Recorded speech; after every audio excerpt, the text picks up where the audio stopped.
자연과 환경도 아마 가지고 계신 분들 좀 많았을 것 같은데.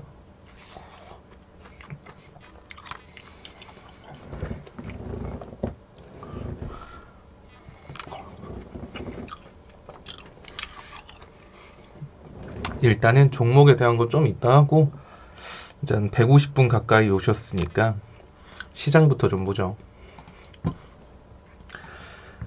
자, 금일 코스피 지수는 2.33%, 코스닥 지수는 2.05%, 양지수 다 꽤나 큰 낙폭을 보여주면서 마감했습니다. 당연히 지수가 빠지다 보니까 상승 종목이 하락 종목보다 훨씬 적은 시장이었고요. 매매 동향 보시면 뭔가 기간이 좀 담는 척을 했죠. 금융투자가 시초에 좀 담는 척을 했으나 결국에는 개인의 매수세로 마무리가 된 시장이에요. 지금 개인만 이렇게 미친 듯이 담고 있습니다. 환율 같은 경우도 올랐습니다. 자, 환율이 오르게 되면은 외국인들이 별로 안 좋아해요. 환차익으로 손실을 볼 수 있기 때문에. 이런 점들도 지금 시장이 부담 요소고요. 또 시장에 이슈가 너무 없다라는 거, 이게 지금 가장 큰 요소인 것 같아요. 뭐랄까, 뭔가 시장에 이슈가 있어야 지금 오늘 삼성전자 이재용 판결 때문에, 이재용 회장의 판결 때문에 삼성전자 빠지면서 우량주 다 빠지고, 우량주에서 빠져나온 돈이 그럼 어디론가 흘러 들어가면 됐어요. 그러면 베스트. 자, 딱 그 타이밍에 맞춰서 그게 떴죠. 셀트리온 약 어떻냐, 효과가 어떤 거 같냐 라는 게 떴는데, 사실 시장이 기대하는 것 이하였어요. 그 내용을 들어보신 분들은 아시겠지만, 그래서 이게 뭐 약이 효과가 뭐 엄청 좋다는 거야, 뭐 나쁘다는 거야, 약간 뭐 왠지 모두가 다 알고 있는 얘기 한 번 더 해준 그런 느낌? 당연히 실망감으로 인해서 6% 가까이 올랐던 셀트리온 제약이나 셀트리온 관련주들은 아래로 유동을 쳤습니다. 자, 여기에 대한 결과가 확실하게 이거 한국 치료제 이제 될 것 같다, 이런 긍정적인 발언으로서 셀트리온이 만약에 이 치료제 섹터가 이 윗갭 자리를 메꾸려는 움직임을 보여줬다라고 한다면, 아마 삼성전자에서 빠져나온 돈들이 제약바이오 섹터로 다 흩어졌을 거예요. 엄청 베스트였겠죠. 그럼 시장의 낙폭이 이렇게 안 됐을 겁니다. 그런데 삼성전자나 이런 삼성가에 있는 우량주에서 빠져나온 돈들이 제약바이오 들어갈 줄만 셀트리온이나 이런 거 그럼 제약바이오 들어가야 되나 하고 눈치를 봤는데 생각보다 결과가 안 좋네. 아니, 결과가 안 좋은 게 아니죠. 내가 알고 있는 결과랑 다를 게 없는 발표를 한 거예요. 그냥 맞아봤더니 일단은 사망률이 주는지는 잘 모르겠어. 근데 이거 치료제를 맞았을 때 원래 안 맞으면은 한 8일 정도 걸렸어. 아픈 게 좀 호전되려면. 근데 이걸 맞았더니 8일 동안 아플 게 한 5일 정도 만에 좀 상태가 좋아진 것 같아. 근데 사망률은 잘 모르겠다. 예전 발표랑 크게 다르지 않은 걸 한 번 더 읽어준 꼴이었거든요. 그래서 당연히 뭐야, 지금 이거 듣자고 내가 셀트리온 산 거야? 막 이런 생각에 투매들 나오면서 빠졌죠. 셀트리온하고 얘네들 빠지니까 다른 제약바이오주들 쪽으로 돈도 들어가지 않았고요. 그래서 장 막판에 시장의 낙폭이 더 커졌다고 보시면 됩니다. 사실 좋은 건 아니죠. 지금 시장의 이슈가 너무 없기 때문에 뭔가 이슈는 하나 만들어줘야 돼요. 그래야 우량주에서 빠진 돈들이 그쪽으로 이렇게 골고루 흩어질 텐데, 그러지 못한 시장이라는 게 조금 아쉬워요. 자, 그러면 이제 그런 거 생각해보자. 삼성전자 지금 사야 돼요. 삼성전자가 최순미, 삼성전자 드디어 기다리던 삼성전자의 개파락이 나왔습니다. 이거는 무조건 메꾸겠죠? 지금 당장 지금 여기서 몰빵을 해가지고 내가 여기서 지금 내 영혼을 끌어모아가지고 제가 이거를 먹겠습니다 라고 하기에도 조금 그런 게,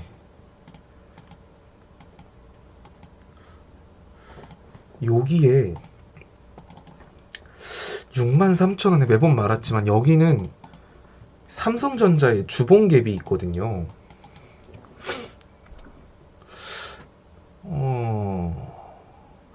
그랬더니 그런 말씀들을 많이 하시더라고요. 어떤 분들이 삼성전자 여기까지 빠지면 나라 망한다. 뭐라고요? 삼성전자 63,000원까지 빠지면 나라가 망한다고요? 삼성전자 63,000원까지 빠져도 나라 안 망합니다. 그러니까 걱정 안 하셔도 돼요. 저는 삼성전자가 지금까지 주봉갭 자리를 못 메꾼 꼴을 본 적이 없기 때문에 특히 삼성전자가 주봉갭이 굉장히 예민한 친구여서 저는 여기까지 빠지는 거 충분히 가능하다고 봐요. 지금 삼성전자 같은 경우는 그냥 말 그대로 개미들이 다 끌어올린 거라서 지금은 삼성전자를 사는 거를 권해드리고 싶지 않아요. 그 제 주변 이제 지인분인데 그분이 그 삼성전자를 그 5만 원인가 6만 원에 사가지고 여기 9만 여기서 다 판 거예요. 여기서 그러면서 이제 엄청 이거 봐라 삼성전자가 답이다. 여기서 다 팔았어요. 막 9만 2천 원에서.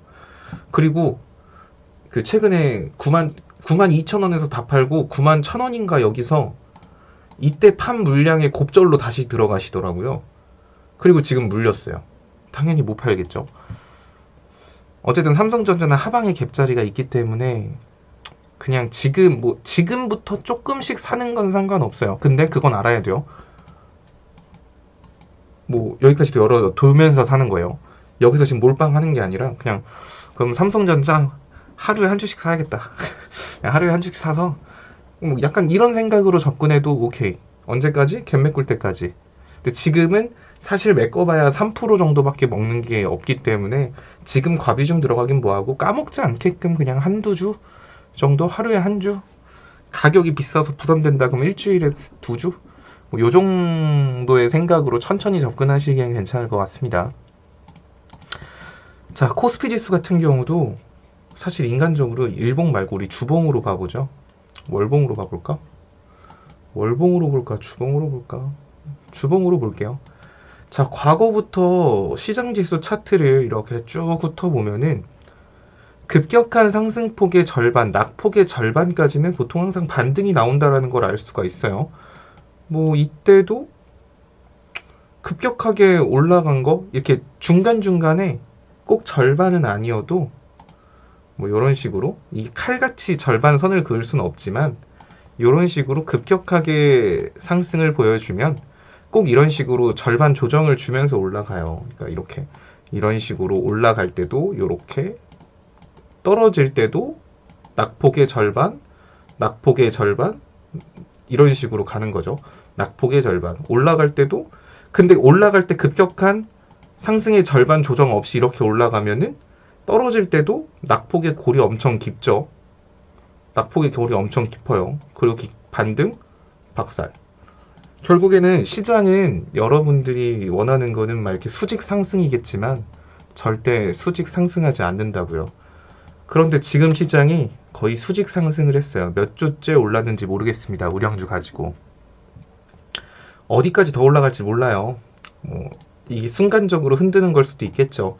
하지만 만약에 여기가 상승폭의 끝이고 조정이 시작되는 포인트라고 한다면 볼린저 밴드 일봉상 볼벤 상단까지도 지수가 밀릴 수 있겠죠. 그럼 그 자리는 2700포인트네요. 2700포인트면 앞으로 10%가 더, 지수 10%가 더 빠져야 돼요. 이런 장이 연작 한 4, 5일 나와야 된다는 건데, 그런 개별 종목들 있잖아요. 막, 우리가 봤을 때, 체스님 이거 예를 들어서, SY 볼까요? 와, 차트를 보니까, 와, 이거 완전 반등 자리 아니에요? SY? 이거는 반등하겠네. 근데 만약에, 지수가 아까 말한 것처럼, 여기서부터 여기까지 절반 조정 주봉상 여기까지 빠진다라고 한다면 지수가 이렇게 불타오르는데 얘 혼자서 막 이렇게 막 우주 뚫고 올라갈 수 있을까요? 못 올라갈 거예요. 그러니까 지금 아무리 반등 자리라고 하더라도 지금이 그래서 차트에 의존하기가 조금 힘든 시장이에요. 그래서 그냥 차트는 참고만 하는 거고 그냥 웬만한 매매를 안 하는 게 더 좋은 것 같습니다. 안 하면 돈을 벌지도 잃지도 않지만 굳이 애매할 때 굳이 아래로 빠지면 이렇게 빠질 것 같은데 하는 시점에서 현금 많이 썼다가 잘 되면은 좋은데 안 되면 쪽박이거든요. 너무 극단적으로 안 가는 게 좋을 것 같아요. 그냥 지금은 최대한 좀 현금 많이 들고 그렇게 하시는 게 좋을 듯 해요. 자, 그리고 이 절반 지지 못하면 다음번에는 상승 초입부예요. 자, 이렇게 조정이 안 되려면 중간에 이런 단계가 있으면 돼요. 사실 코모땡 이후에서도 급격한 상승폭을 보여주긴 했어요. 제가 가장 그 당시 우려했던 게 이거였고요. 여기서부터 여기까지 급격한 상승폭을 보여줬는데 여기서 조정이 오면 요 자리였거든요. 근데 이제 풍부한 유동성으로 인해서 여기까지 조정이 안 왔어요. 조정이 안 오는 대신에 몇 주 동안 얘는 박스권을 그었어요. 횡보 기간이 거쳤다는 거죠. 그리고 나서 올라갔습니다. 자, 이런 식으로 주가는 일단은 가장 좋은 거는 이런 거예요. 올라갔다가 요 정도 조정 주고 다시 올라가고 조정 주고 올라가고, 이게 아니다라고 한다면 올라가고 이 구간에서 횡보 기간을 좀 길게 잡는 거예요. 이렇게 올라가는 방식. 올라가고 조정 이게 아니라 올라가고 이 사이 내에서 박스권을 그으면서 횡보하는 이 구간을 이때 했던 거예요. 그래서 이때는 조정이 없이 횡보 기간을 한 두세 달 가까이 잡으면서 올라간 겁니다. 이번에도 그런 식으로 위에서 계속 횡보할 수도 있어요. 이렇게 되면 베스트죠. 근데 그게 아니다라고 한다면 여기까지 2700까지도 열어둬야 되기 때문에 항상 주식은 최악을 생각하면서 투자를 하는 게 좋겠죠. 그러니까 막 지금 빠진다고 지금 내 종목 완전 반등 자리인데 이거 더 살까? 막 저라면 더 안 살 거예요. 지금은 추매도 별로 하고 싶지 않아요. 어떤 종목이든 간에. 삼성 종목들, 삼성 SDI 볼까요? 자, 삼성 SDI도 뻔히 갭자리 보이잖아요. 이것만 그런가? 잠깐만. 심지어 삼성 SDI 방금 이거 주봉갭이었네요. 주봉갭자리. 삼성 SDI도 주봉갭자리 있었고, 삼성물산도 아래 갭은 못 메꿨고, 근데 여기까지는 안 빠질 것 같긴 한데, 지금 어쨌든 우량주 투자하면 안 될 것 같아요. 게다가 이제 앞으로 한 달 반 정도 뒤에 공매도에 대한 이슈도 있기 때문에 지금 이 상황에서 만약에 공매도까지 등장하면 우량주가 살아남기가 힘들 것 같습니다. 우량주 투자는 지금 참으시고요. 중소기업 투자가 더 좋을 거예요. 근데 적어도 중소기업 투자를 하려면 시장에 이슈가 있어야 되는데 지금은 이슈가 없기 때문에 최소한 이슈가 만들어졌을 때 뭔가 씨앗을 뿌리던가 이렇게 하는 게 좋겠죠. 자, 그 시점은 바이든 당선인의 취임 시점이 될 가능성이 높고, 기껏해야 기다려봐야 앞으로 한 이틀만 더 기다리시면 돼요. 이틀 못 기다린다고 이틀 동안 투자 안 한다고 여러분 막 누가 계좌에 돈 안 훔쳐갑니다. 그러니까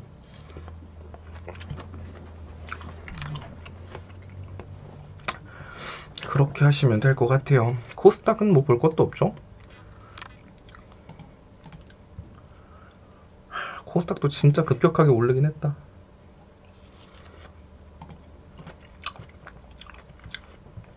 그것만 기억하시면 돼요. 지금까지 주식시장에서 급격한 상승에 조정 없이 쭉 올라간 시장은 단 한 번도 없었어요. 이번이 역사상 처음이 될 수도 있겠죠. 역사상 처음으로 그냥 계속 올라갈 수도 있겠죠. 근데 그런 기대감으로 투자를 하면 안 되니까.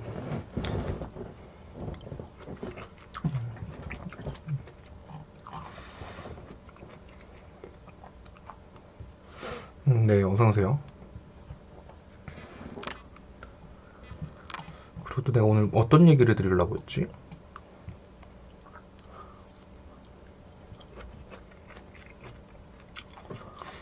맞다. 그리고 지금 시장에서 정투자를 하고 싶다라고 하시면 웬만하면은 위에 갭 있는 종목 있잖아요. 그런 것만 하시고 평소보다 매수하는 금액을 절반으로 줄이세요. 옛날에는 씨앗 뿌리려고 하면은 옛날에 막 씨앗 뿌린다라고 하면은 예를 들어 1000만원 투자자 같은 경우는 30만원, 50만원씩 이렇게 첫 진입을 한다고 했잖아요. 근데 지금 같이 좀 애매할 때는 무조건 내가 평소에 매수한 수량의 절반만 산다라는 생각이 더 좋습니다. 저 같은 경우는 보통 무조건 첫 진입은 100만원 정도를 하거든요. 근데 지금 같은 시장에선 저도 50만 원씩밖에 안 해요. 그래서 요새 일당 채우기가 좀 빡세요.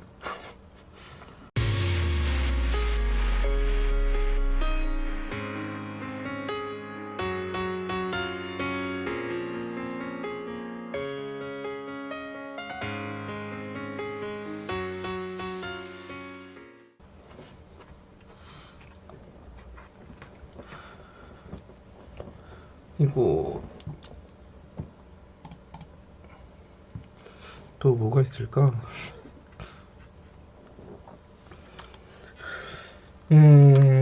사실 막 제 종목이 궁금하실 게 많을 거야. 막 보면은 막 SY도 궁금하다 그러고 두산 퓨얼셀도 있고요. 뭐가 있을까? 또 막 뭔가 여러 개가 있었는데 뭐 KTNG 자리 괜찮을까요? 막 이제 종목에 대해 궁금한 게 많으실 거예요. 근데 항상 종목이 아무리 좋든 지가 최고든 지가 돈을 많이 벌든 뭘 하든 간에 시장이 안 좋으면은 그 종목은 어차피 안 올라요. 시장을 역행해서 올라가는 종목들도 분명히 있어요. 아니 종목도 오늘 어쨌든 상한가 종목들 4개나 나왔잖아요. 그죠? 상승 종목도 막 269개나 나왔어요. 합치면 273종목이나 상승했는데요. 근데 떨어진 게 1058종목이야. 그럼 한 개 오르면 4개가 떨어지는 건데 우리 확률적으로 계산을 해보자고요. 어차피 주식은 확률이에요. 한 개가 오르고 4개가 빠진다라는 건 내가 어떠한 종목을 매수했을 때 상승할 확률이 기껏해야 20%밖에 안 돼요. 그쵸? 기껏해야 상승하는 종목이 20%밖에 안 되는데 그 중에 여러분들이 원하는 것처럼 막 5%, 10% 이상 올라가는 종목은 볼까요? 오늘 코스닥에 그렇게 올라간 일들이 몇 개나 되는지.